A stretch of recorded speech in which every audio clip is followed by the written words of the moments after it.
Welcome everybody, it's Bill R from goodkarma.net, author of Freedom Script for Unity, and this is our next installment for our example of our hunter-prey game that we're writing to demonstrate the power and the ease of Freedom Script.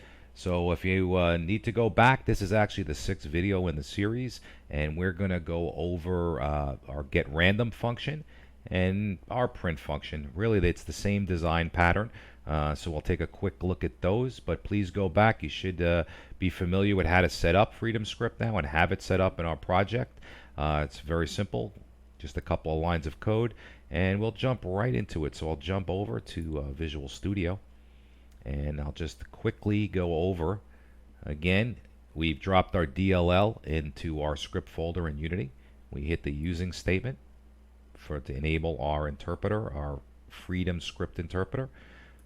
Class level variable of interpreter type interp. That's our Freedom Script interpreter. We'll go into our awake function, which we all know fires once. Now this particular script, our player find script, is on our actual player. So when our player gets spawned, this function in this script is going to fire. We create the actual interpreter. We put together a path, load the file. We'll talk about this again in a moment, but here's where we take our subroutine objects and we register them with the interpreter. So here's where we're registering our language extensions, right? Before we load our text file, our Freedom Script file. So as I spoke about before, every element or every command, I should say, that you see in Freedom Script or every custom function call will have a corresponding subroutine class. And using the register subroutine is where we define the word that you'll see there, and then the class that'll execute the functionality. That's in our interpreter class, register subroutine. And as you see, we'll do some error catching for syntax. I described this in our setup video. We run our Freedom Script out of our fixed update in this example. It differs depending on your project. But we do a couple of things. We'll constantly run this function. The first thing we do is check if we're at the end of the code. So if the script is over, then we don't want to try to keep to execute it. If it's not over, we do one quick check to say if is blocked is true, then we won't do anything. And we block basically by setting is blocked to true. We tell Freedom Script, don't execute the next line. Wait, we're doing something else. Because a lot of times we'll do an action that'll happen over many frames and we want to let that complete. So we do that with a simple blocking boolean. If everything checks, we just run the interpreter by using the run command, and we're going to use the step-by-step mode, which executes one block of code at a time. There are other options in the enumerator which you pass in, which is run it all at once, and it'll just run the script and before returning. That's great for things like level setup or modding.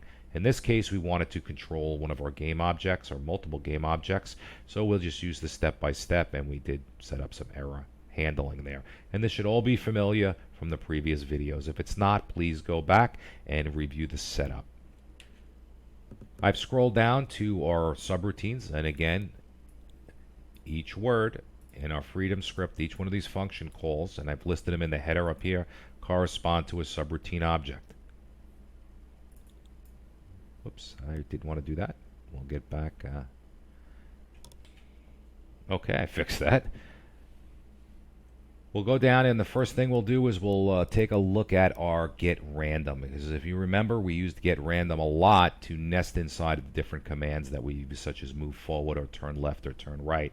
I've instantiated in this project 2 player objects. You could have easily instantiated or created 50 player objects. It's simple to do. You could have easily looped it. We created 2, and to give some randomness to the block's movement around our project plane, I've decided to seed it with random numbers. So we've developed a function that'll get you random numbers. So we'll take a look here, and we have getrandom subroutine. We'll quickly go through the structure again. It's a class, getrandom subroutine. It's derived from the subroutine class, which gives it its functionality, and you simply do that by colon subroutine. We would like to hold a reference to our parent, which is the game object that we're attached to, and our script is player find, where this exists in, and our parent object is the player. So we'll simply call a player find type variable, that's the script name of our parent, we'll set that variable up. We'll set up a constructor, which is the function that you call when you instantiate or create this object. We pass it in our parent. We'll simply store that here. And we set this number of parameters equals 2. Where did this variable come from? It's from the base class subroutine, so it exists automatically. And we're going to get, we're expecting two numbers, a minimum and a maximum number for our random number. That's what we're looking to get. As I said here, I said in multiple videos, I should say, here's our execute function. This is the meat and potatoes of the Freedom script implementation. When the keyword or the function call in Freedom script is encountered, this is the code that gets triggered. It is override. We have to override the base class execute function. It's a virtual function in the base class. You must override execute. It does nothing in the base class. So we override it and we return a type of value. And as we spoke about, value objects is how we wrap different variables up and pass them back and forth between Unity C# and Freedom script. So we get past an array of that. This array holds our parameters that we got from our Freedom script. So in arg01 we'll hold the first parameter, and then in args0 we'll hold the first parameter, and args1 the second parameter, args2 the third parameter, and so on. And we've talked about the vars collection before also. That is all the other scripting, all the other variables that the scripting environment knows about, the Freedom script environment knows about, you can have access to and change those values. So on ours example here, we're just trying to put a random number function in there. So we're going to need two ints, and we'll call it n1, n2. And then we said, okay, as I just spoke about, arg0 contains the first one, which is the minimum number. And again, it has a property, exposed property called content. We just grab that. As I spoke about, we store values as strings in value objects. They're flagged to be doubles or integers or strings, but internally they're stored as strings. It makes it easy to pass back between different languages, whether different platforms, I should say. So I store it as a string, so that would mean we'd have to just convert it back. We use the static function integer parse, and we pass it the first value object in our array. And we pass the maximum. This is the second one, is our maximum. And we say, okay, make that 2. So our minimum and our maximum. Now, if you look at the definition of random, the C# random object, it's the minimum inclusive of the minimum. So including, so if you said 1 to 10, you can get a 1. But on the maximum, it's exclusive of the maximum value. So if you put 1 and 10 in, it's going to give you a number from 1 to 9. I didn't really like that functionality. If I put 1 and 10 in, I really wanted a number from 1 and including 10.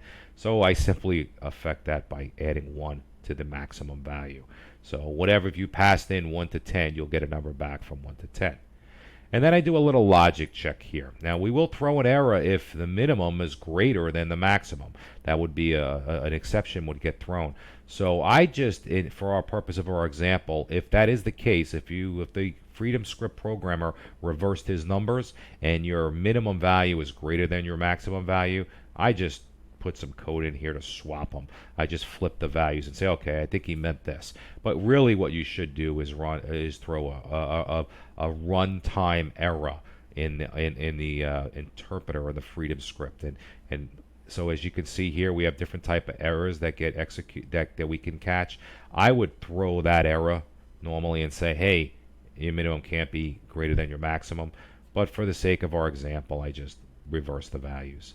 And then it's very simple. We do something here. We say, okay, we have a reference to our parent. And if you remember from previous videos, the parent has a reference to the game manager. And our game manager, if we jump back into Unity, is this empty object. It's invisible, doesn't get rendered. We call it game manager, but it has a hunt manager script attached to it. And we'll jump back into Visual Studio, and we have the hunt manager script. And if you remember this from our setup video, basically it's the script that's going to instantiate the player objects.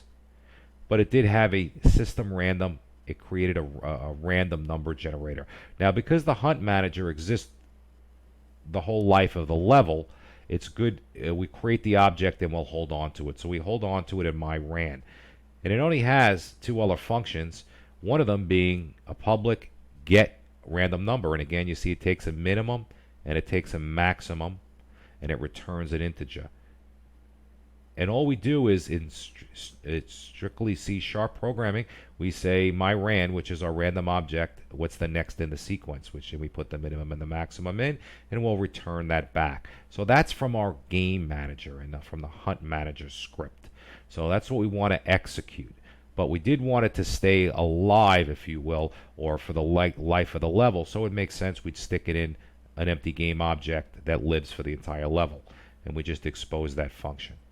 So if we look back to our player find script, we can see that all we're doing is saying, go through the parent. The parent has a reference to the hunt manager. Get the component.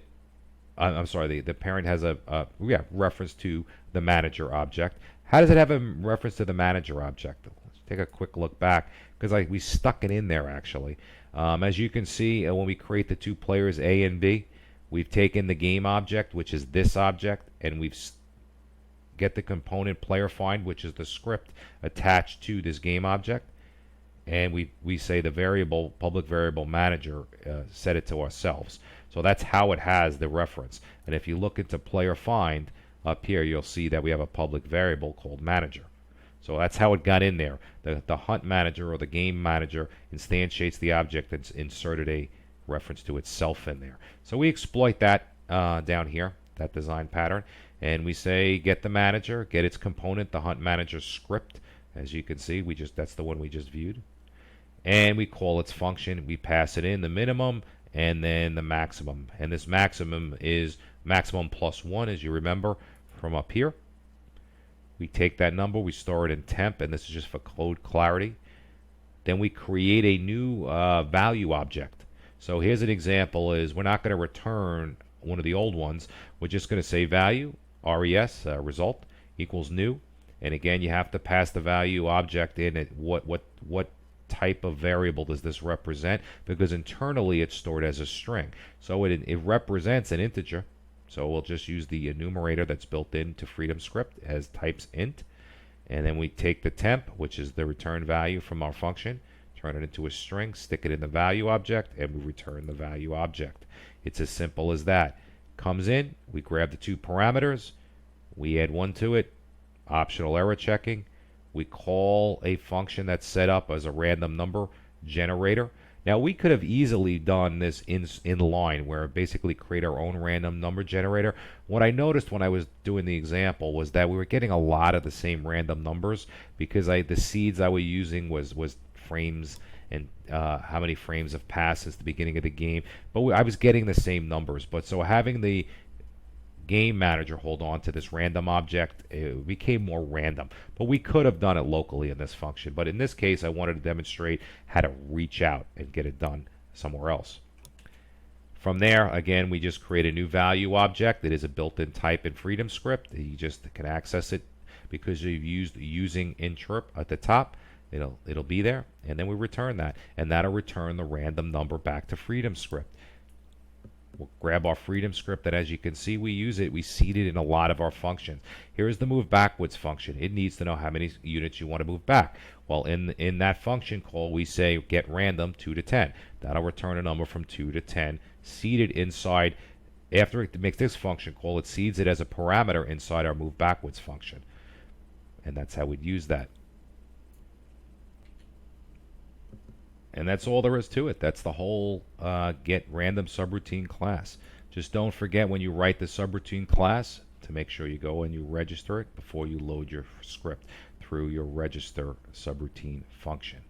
And again, you can only design the language extensions you'd like in FreedomScript. You don't have to design a whole bunch of overhead. Only the ones that you want to use, and you can control these this way.